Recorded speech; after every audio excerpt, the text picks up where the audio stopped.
The streets of Manhattan were alive with the hum of life. Yet beneath the towering skyscrapers and the glittering lights, there was a world that many chose to ignore. The winter air was biting, carrying with it the scent of roasted chestnuts and the faint tang of exhaust fumes. The sidewalks were slick with a thin layer of ice, and the occasional gust of wind sent discarded newspapers skittering across the pavement. It was a world of contrasts, where the wealthy hurried past in their designer coats, oblivious to the shivering figures huddled in doorways, their breath visible in the cold air. Among these figures was a man named Samuel. His face was weathered, etched with lines that spoke of years spent under the open sky. His clothes were threadbare, patched together from whatever scraps he could find. He sat on a folded cardboard box, a makeshift cushion against the cold concrete. In his hands, he held a crumpled paper cup, its edges frayed from countless days of use.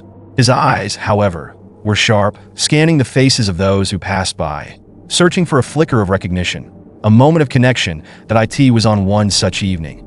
As the sun dipped below the horizon and the city lights began to flicker on, that something extraordinary happened.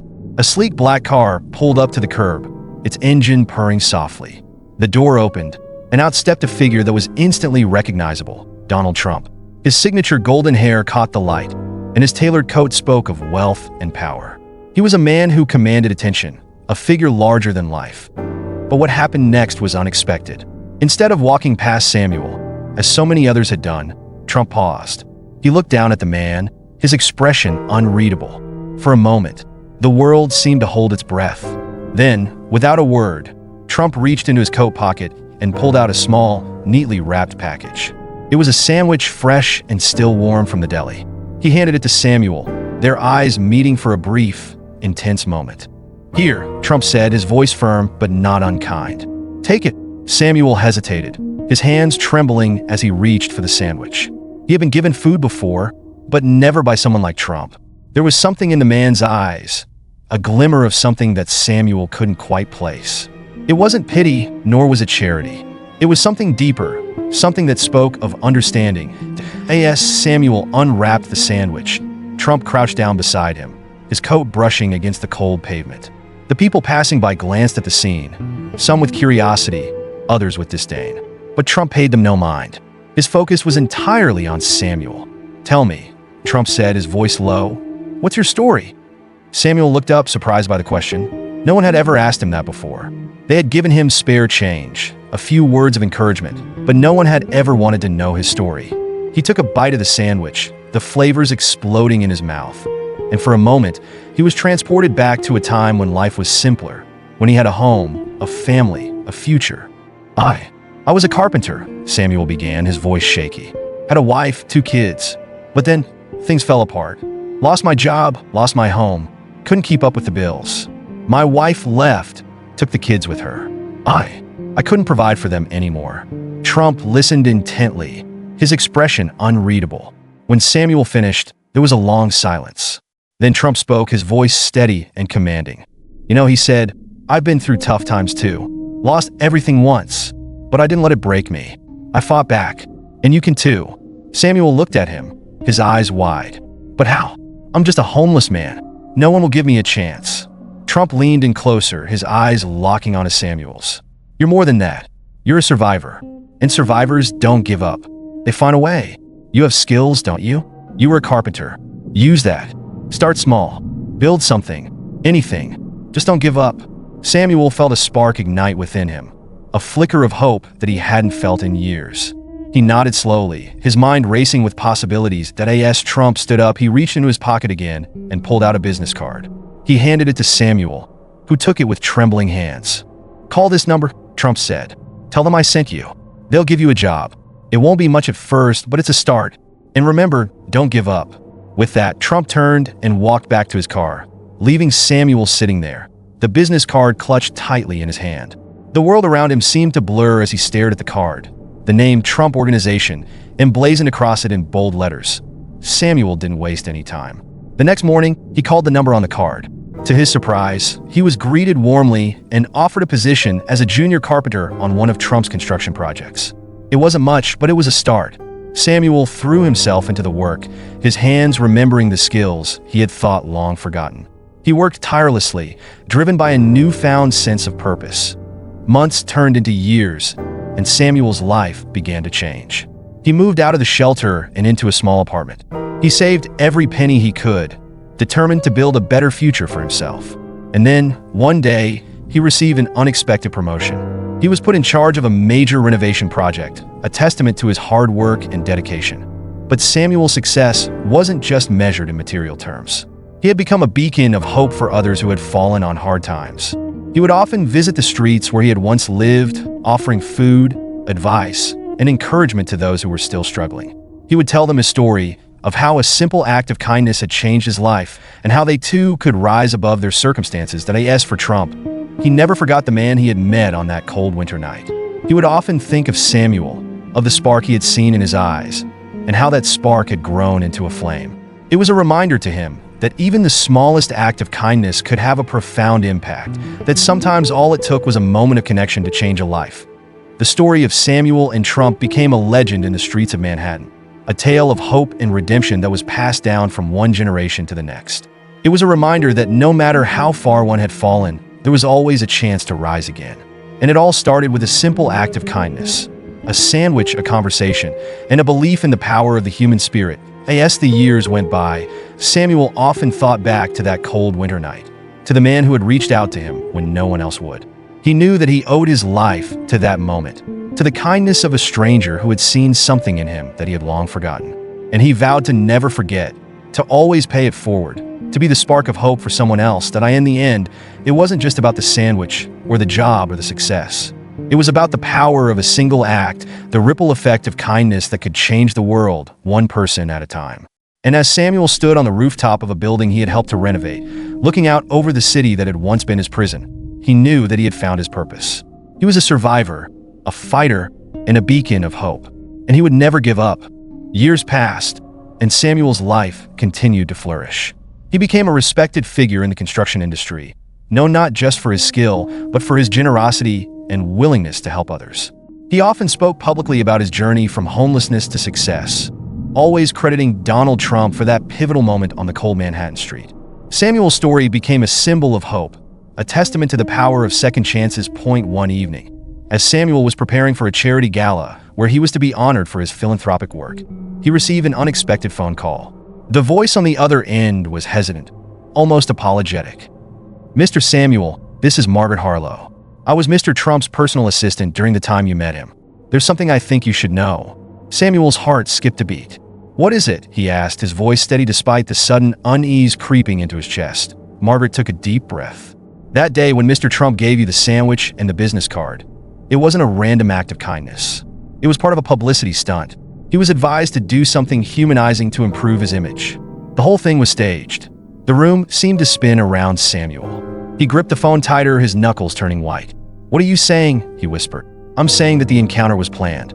The cameras were hidden, and the footage was later used in a campaign to boost his public image." "I'm so sorry, Samuel. I thought you deserved to know the truth." Samuel sat down heavily, the phone slipping from his hand. His mind raced, replaying that day in his mind. The kindness in Trump's eyes, the warmth of the sandwich, the promise of a new beginning. Had it all been a lie? The gala that night was a blur.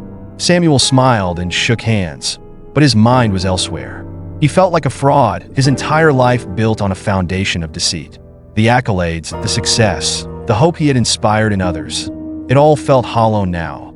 After the event, Samuel retreated to his apartment, the walls closing in around him. He stared at the business card he had kept all these years, the symbol of his second chance. Now, it felt like a cruel joke, but as the days turned into weeks, Samuel began to reflect more deeply. Yes, the act might have been staged, but the impact was real. The job, the opportunities, the life he had built, those were not illusions. The kindness, even if initially insincere, had sparked a genuine change in him. Samuel decided to confront the truth head-on. He reached out to Margaret again, this time with a request.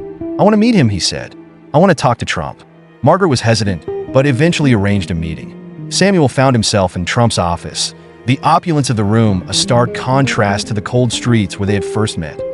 Trump greeted him with a confident smile, extending his hand. "Samuel, it's good to see you. You've done well for yourself." Samuel shook his hand, his grip firm. "I know the truth," he said bluntly. "I know that our meeting was staged." Trump's smile faltered, but only for a moment. He leaned back in his chair, studying Samuel. "And yet, here you are, a success story. Does it really matter how it started?" Samuel took a deep breath. "It matters to me, but I also know that the opportunities you gave me were real. And for that, I am grateful. But I need to know, why did you really do it?" Trump sighed, his usual bravado slipping. "At first, it was about the image. But when I saw you, when I heard your story, it reminded me of my own struggles. I saw something in you, Samuel, something real. And I wanted to help, even if it started as a stunt." Samuel left the meeting with a renewed sense of purpose. The truth had shaken him, but it had also set him free. He realized that the power of his story wasn't in how it began, but in how he had chosen to live it. He decided to share the truth with the world, not as a revelation of deceit, but as a testament to the complexity of human nature. In a heartfelt speech at a charity event, Samuel revealed the hidden truth behind his encounter with Trump. Yes, it started as a publicity stunt, he admitted, but what followed was real. The kindness, the opportunities, the second chance, those were real, and they changed my life. So, while the beginning may have been staged, the impact was genuine. And that's what matters. The audience was stunned, but then they erupted into applause. Samuel's honesty and resilience resonated deeply with everyone present. That Samuel's story took on a new dimension. It was no longer just a tale of kindness and redemption, but also one of authenticity and the complexity of human motives. He continued his philanthropic work, now with an even greater sense of purpose. As for Trump, the revelation had an unexpected effect. It humanized him in a way that no publicity stunt ever could. People saw a man who, despite his flaws, had made a genuine impact on someone's life. In the end, Samuel's journey was a reminder that life is rarely black and white. It's the choices we make, the authenticity we bring to our actions, and the resilience we show in the face of adversity that truly define us. And so, Samuel's story continued to inspire, not just as a tale of hope, but as a testament to the power of authenticity and the enduring impact of even the most complicated acts of kindness. As Samuel's story spread, it resonated with millions around the world. His honesty about the staged encounter and his unwavering commitment to helping others turned him into an even greater symbol of hope.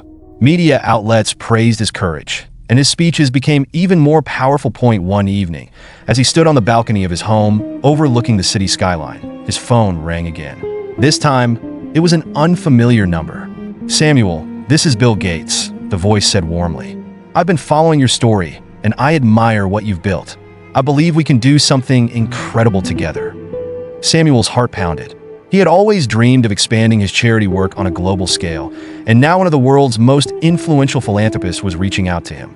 Within months, Samuel launched a foundation dedicated to providing housing, education, and job opportunities for the homeless. His initiative garnered support from billionaires, celebrities, and world leaders alike. Even Trump, impressed by Samuel's transformation, made a substantial donation to the cause. One day, as Samuel was visiting a new housing project built by his foundation, a young man approached him hesitantly. "Mr. Samuel," the young man said, tears in his eyes, "I was living on the streets last year. Your program gave me a place to stay, a job, and a second chance. I just wanted to say thank you." Samuel smiled, placing a hand on the young man's shoulder. "You don't owe me thanks," he said gently. "Just promise me one thing. When you get the chance, help someone else in need. That's how we keep the cycle going." Years later, as Samuel stood in front of a crowd of thousands at a global summit on poverty, he reflected on his journey. "It doesn't matter how a second chance comes to you," he said, his voice steady and full of emotion. "What matters is what you do with it. We all have the power to turn something small, even something imperfect, into something extraordinary." The audience rose to their feet in thunderous applause. Samuel had not just changed his own life, he had changed the lives of countless others. And in that moment, he realized he was exactly where he was meant to be,